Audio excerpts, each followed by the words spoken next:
Empowered by my inner fire. With every step I'll climb higher. Self-belief is my guiding flame. With confidence I'll make my name. I am empowered, I am strong. With every step I belong. In my heart I find the key to unlock my dreams, to be truly free. Good evening, good morning, good afternoon to everyone, and welcome. We are so happy you're here with us as we officially welcome 2026. Yes, hello everybody. Yes.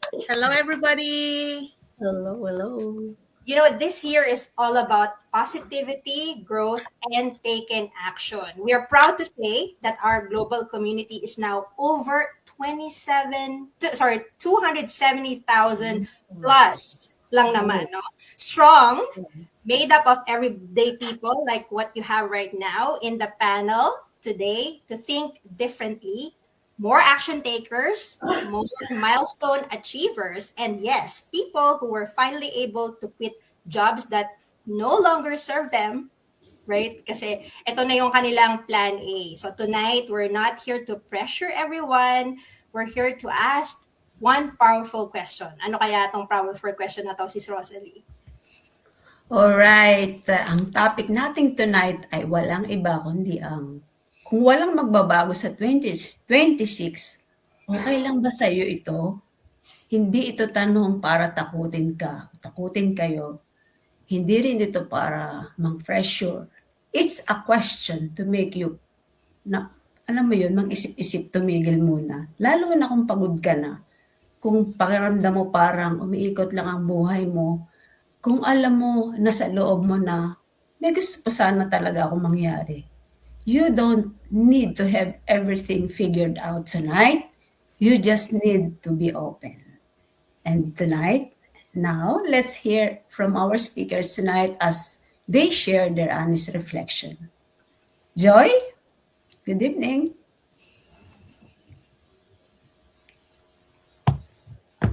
Unmute, sis. Hi. All right. Yes.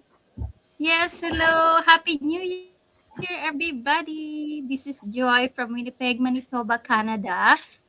So yes, alam mo yung feeling na parang di ka ready. Pero ganun din ako dati. Lagi kong iniisip, saka na kapag confident na ako or kapag mas magaling na ako. Pero habang hinihintay ko yung perfect timing, napansin ko na walang pagbabago. So one day I told myself, what if hindi ko na pala hindi pala kaya maging ready. Kailangan lang na maging open. So I tried to learn something new little by little. Alam mo 'yon, walang perfect moment at mga celebration, pero it's little by little at I learned something new every single day. So in this 2026 brought me a new confidence in this digital business. So that's why I am here and I start learning and everything. So kung nandito kayo ngayon, maybe this is your sign. You don't need to be ready, you just need to be open. Right, sister? Back to Yes. you. Thank you.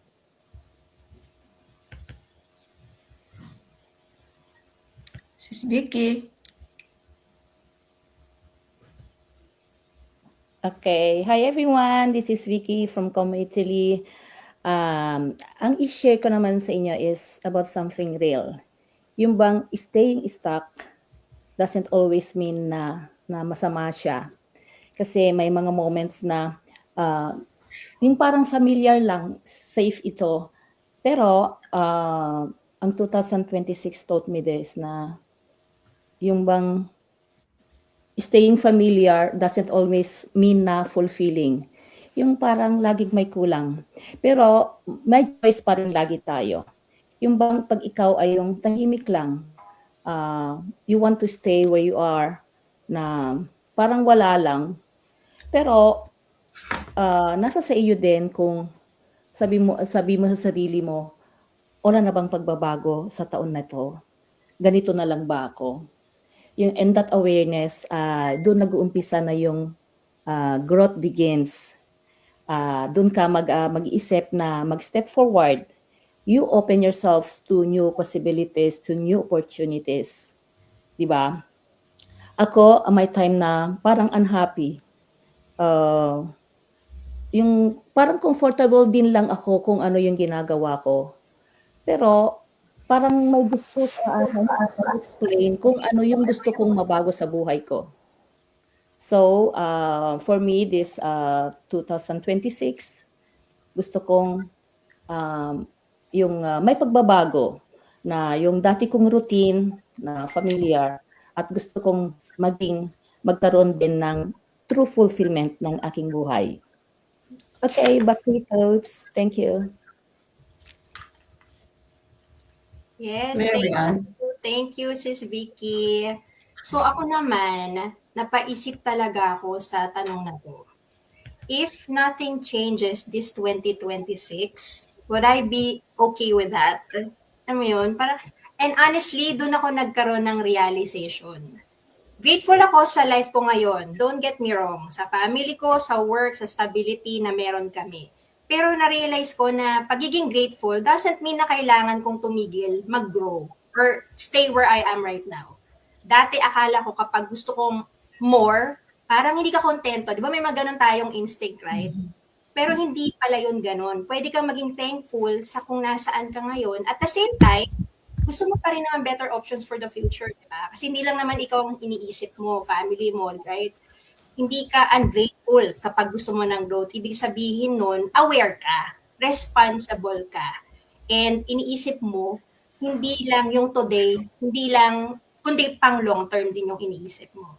Kaya nung tinanong ko yan sa sarili ko, if nothing changes this year, okay na ba ako? Ang totoo, hindi. Magpakatotoo naman ako, hindi. Hindi dahil maganda yung buhay ko ngayon, pero dahil alam kong may kaya pa akong gawin, di ba? Meron pang kayang exert. May mas pwede pang ma-achieve at may mas magandang future na pwede kong i-build for me and my family. At nung binigay ko sa sarili kong permission to grow, doon talaga nag-shift lahat. So yun lang ang insight ko for today. Thank you. Sis Rosalie. Yes. Correct. Alam mo, lahat naman tayo talaga, alam mo yung grateful in everything we have, no? Pero gaya ng sinabi ni host, hindi sapat yun. Hindi siya sapat na grateful lang tayo. We should do something better sa ating mga buhay. Kasi meron namang, di ba, nagbukas nga ng possibility sa ating mga buhay na ito ang pag-join natin sa digital business.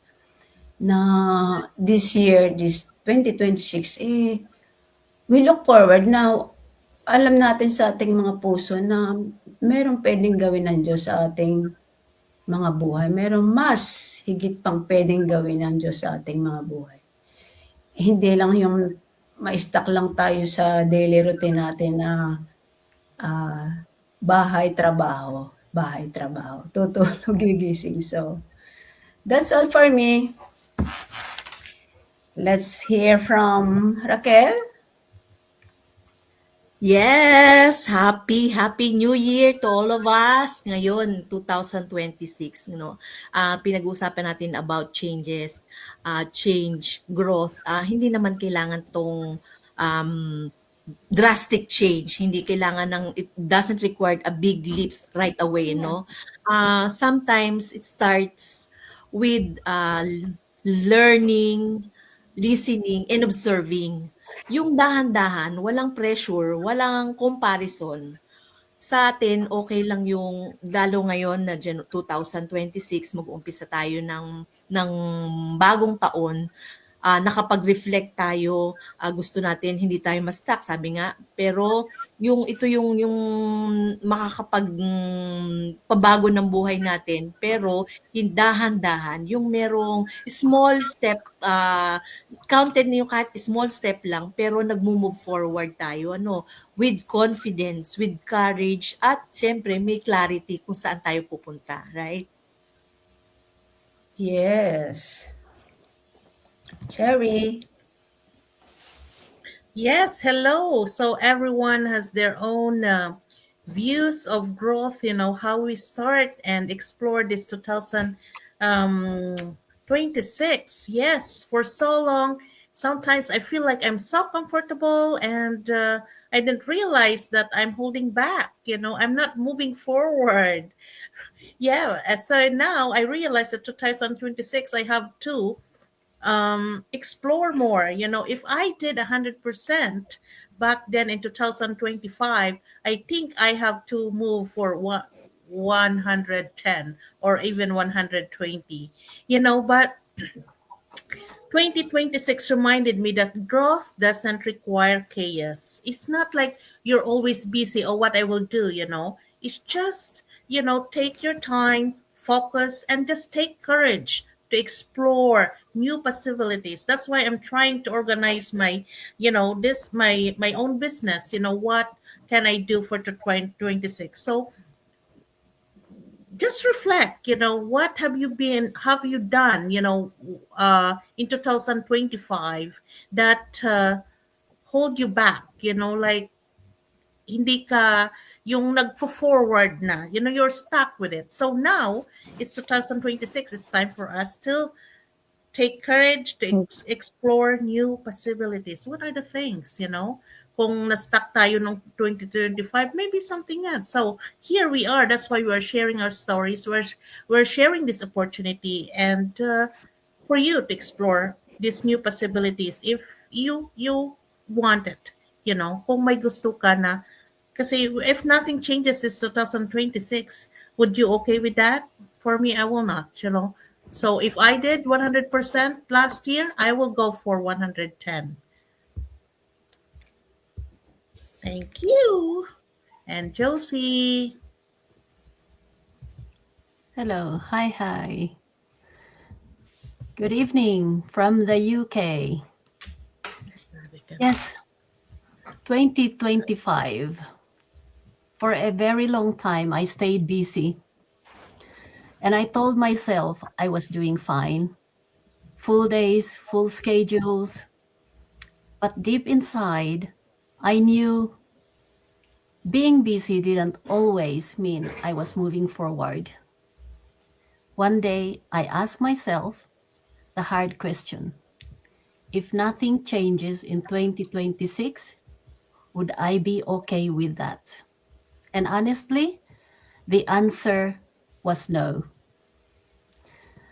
Because comfort can feel safe, but it can also quietly keep us stuck. I realized my time was limited, but my goals were still big. That's when I became open to building a digital business, not as a shortcut, but as an option, a way to grow beyond fixed hours and fixed income, a way to work smarter, not longer. Change doesn't have to be drastic. Sometimes it starts with curiosity, with learning something new, with being open to different possibilities. And if this question resonates with you, maybe it's time or it's worth asking yourself too. If nothing changes this 2026, would you be okay with that? Sometimes being open is where the journey begins. So, yes, back to you, host. Thank you, Sis Josie. Thank you sa lahat ng speakers natin today. Mapapansin nyo naman, iba-iba talaga yung stories namin. Pero iisa lang yung realization. Walang magbabago kung wala tayong babaguhin. Hindi tungkol sa pag-push ng kahit anong business ang conversation na to. It was about awareness na may possibility at meron tayong choices, right? At minsan, isa sa pinakamadaling paraan para magsimula ay yung simpleng pagiging open lang at patuloy na pag-learn. Di ba, no, Sis Rosalie?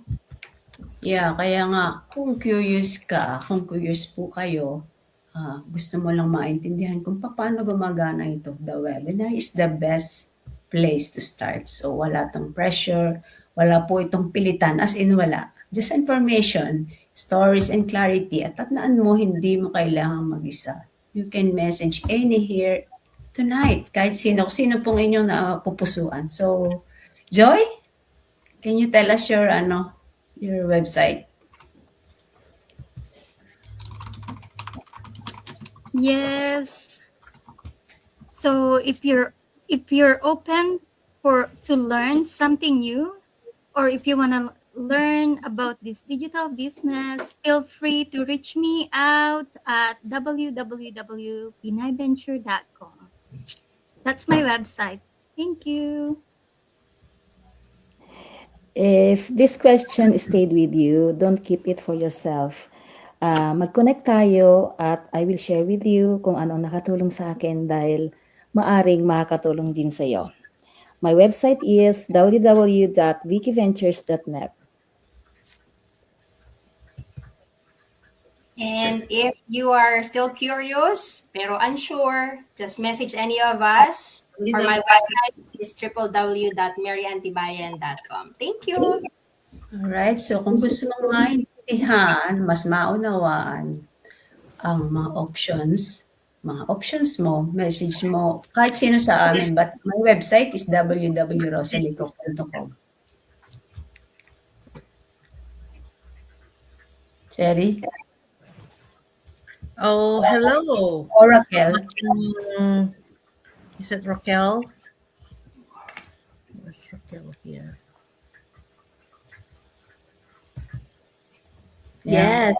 So, kung ready ka na to explore at your own pace, you can visit us in our pages, and you can visit us also or message me sa aming pages, and visit me at my website at www.serranoandco.it. That's back to you, host. Yes. So, if this conversation resonated with you, so don't ignore. This might be for you. So connect with me or any one of us here, and let's explore how you can create growth, alignment, and be smarter way forward. If you want a side hustle, yes, message us here. And also my website for you to start.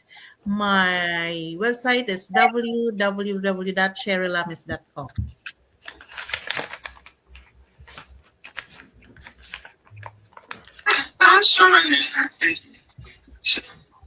Josie? If this question, hello there, it's me again. So if this question made you reflect, feel free to message me and let's talk. This is my website. You can see it, www.kimayongjslifestyle.com. You can connect with any of us here. Thank you. Fair? Call for action? Fair? You're muted. Call to action. All right. Hello, Sisi, you are with us. Yes. You just appeared.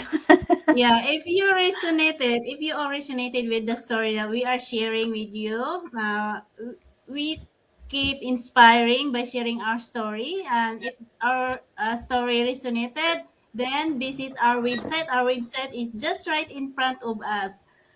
My website is www.fakeax.net. All right? Okay, who's next?